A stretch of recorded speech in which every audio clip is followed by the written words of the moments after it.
Good morning, students. Today, our class is Social Science and we will study a new chapter, Unit number 6, the effects of the British rule in India. I am studying from textbook. You also open and read with me. Aparna was reading the newspaper in the morning while her daughter Purva was sitting beside her and doing her homework. Aparna read loudly, Revolution in Libya. Hearing this, Purva asked, Why do people revolt? Apurna answered, When the needs of people are not satisfied and people face economic crisis, they revolt. In our country also, during the British rule, the condition of the people was very bad and resulted in a revolt. Let me tell you about the life of the Indians at that time. India was economically prosperous till the 18th century. The that anarchy means absence of law, that followed the death of Aurangzeb too could not weaken it. It has been admitted by historians across the world that the industries, production techniques, and the organizations of trade in India were unmatched at that time. The same country, India, became poor and bankrupt during the nearly 200 years of the British rule.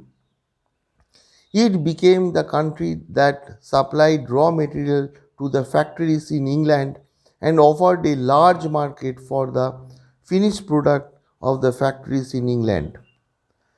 Condition of peasants. Peasants means farmers and agriculture during the British rule. The British got a new opportunity to increase their income after the acquisitions of the Diwani rights, means right to collect land revenue of Bengal, Bihar and Orissa. They started exploiting peasants to earn more revenue, and as a result, the peasants became poorer. Many times the peasants had to sell their jewelry to pay the revenue. A large number of peasants had to borrow money from the moneylenders and consequently fell into a debt trap. Farmers lost their land and agriculture suffered in many regions of India. Moreover, Bengal witnessed a terrible famine in the year of 1770 CE, in which lakhs of people died of starvation. Governor General Lord Cornwallis enforced Permanent Settlement Act in order to collect revenue. As per this act, the company fixed the revenue on an annual basis.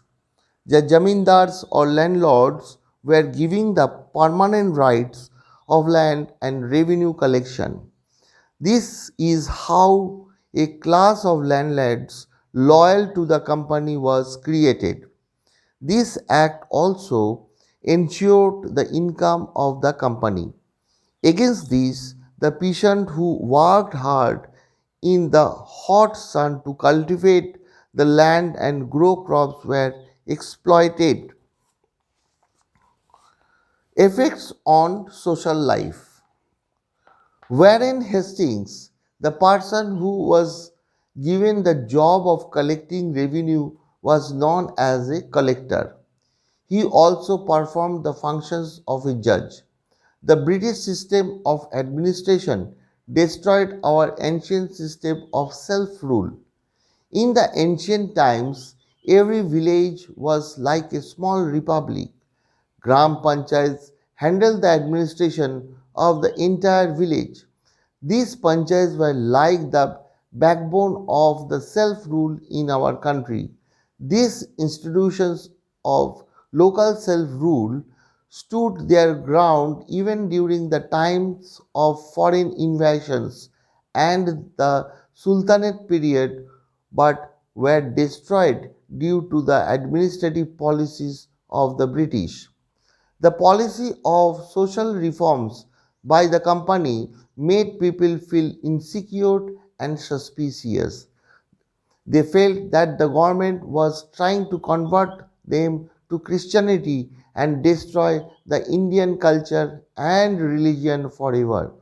People believed that the Indian social system was deliberately undermined in the railways and military. An order was passed in Agra that every Indian had to salute the British. If it was not done, it was considered a crime and was liable for punishment. As a result, there was widespread sentiment of anger and hatred for the British among the Indians. Destructions of Indian trade and industries. The handlooms of Indian supplied textile to the market of Asia and Europe. The traders from the European countries used to come to India to purchase commodities. The India made jute, silk, woolen, and cotton textile were in high demand in the European market. The soft and delicate muslin of Dhaka was world famous. Apart from textile commodity such as salt, petri, sugar, etc. were exported in the exchange of tremendous amount of bullion, gold and silver. The whole scenario changed as the British rule was implemented. The flow of bullion, gold, and silver got reversed. In the beginning of the Industrial Revolution, the British took 500 crores rupees as per day's standard only from Bengal during their rule. Just imagine the wealth the British would have accumulated from the whole country. With the help of the raw material produced in the India and the money collected from India, the business and industries in England prospered. Their mills started progressing. The cloth manufactured in England was imported in India without levying any duty on it, whereas there were taxes up to 80% on the cloth manufactured in India. As a result, textile made in India became costlier in the Indian market itself. The Indian handicraft and cottage industry could not withstand the competition and they could not sustain themselves. Many silk based industries of our country, like textile industries, glass, paper, mineral, shipbuilding, etc., got ruined due to the policies of the British. Lakhs of skilled workers became unemployed. Gradually, the poor workers of the rural areas of India became poorer. Suspicious about the reforms. When William Bentinck came to India, liberal thinking was getting its stronghold in England. This way of thinking slowly reached India. The British rule started taking interest in the lives of people of India. Lord William Bentinck became quite popular in India by introducing few beneficial reforms. During his time, India started getting jobs in company administration. Indians were allowed to use their mother tongue in the court of law. Raja Rammohn Roy and other social reformers were constantly making efforts to stop the evil practice of sati. Bentinck agreed to these efforts and passed a law in 1829 to ban the practice of sati. During the time of William Bentinck, the English rulers tried to eradicate the social evils as per the will of the social reformers. The orthodox class witnessed these reforms with suspicious.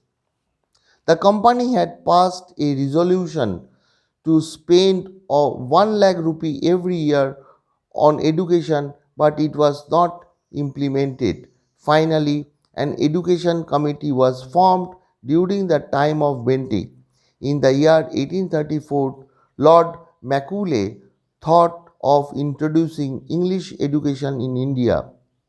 However, the educational method advocated by Macaulay could not benefit the youth. India lost the advantage of acquiring the ancient knowledge and skills developed by their ancestors.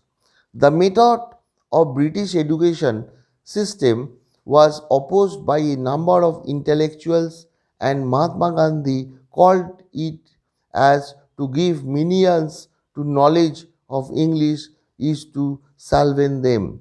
That by receiving English education we have enslaved the nation. Later, three universities were established in 1857. The Britishers could get education workforce due to the introduction of English education. Alongside, it also developed nationalistic thinking among the educated Indians. Many machines were invented and facilitate the industries, transport, and communication, considering the convenience in running administration and strategic importance of the military. The British introduced the railways in India. The first railway in India started between Mumbai and Thane in the year 1853 CE. In order to maintain an effective control on the country and to exchange messages with the neighboring territories, modern method of post and telegraph were introduced in India in 1854 CE. Printing press and circulation of newspaper grew alongside. These reforms were actually for the convenience of the British rule in India, but it turned out to be a blessing in distinguish for the growth of nationalism in India. The class that acquired the English education spearheaded the social reforms and nationalism in India since they were more familiar with the contemporary developments in the world around. The post and telegraph brought people closer. So this is the uh, sixth chapter, effects of British rule in India, is completed, and in next class we will run for environmental changes. Okay, then see you in next class. Thank you.